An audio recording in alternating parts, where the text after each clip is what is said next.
I'm Mike Baker and I'm a Senior Project Manager in the Development and Delivery team within BAC Infrastructure. We have a wider bathrooms program that's updating all the bathrooms in the international and domestic terminals. We're looking at about 30 bathrooms throughout both terminals. And this is our opportunity to upgrade and update these old bathrooms that have been around for a long time.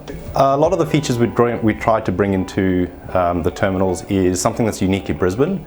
We've really focused on all the sort of looks and feels that is Brisbane, looking at the Brisbane tuff from the cliffs and obviously the rocks that are used throughout Brisbane, the VJs into our tilings, and a lot of the imagery is there to highlight all the things around Brisbane and to celebrate Brisbane. Some of the key features we've done is the acoustic paneling we've put in the ceilings. This is to try and bring a warm, more calm experience to our passengers who are travelling, some who might be a little bit more anxious. We've also used some really nice warm lighting, again to bring in that calming experience for all our passengers, to try and alleviate some of the stress of travel.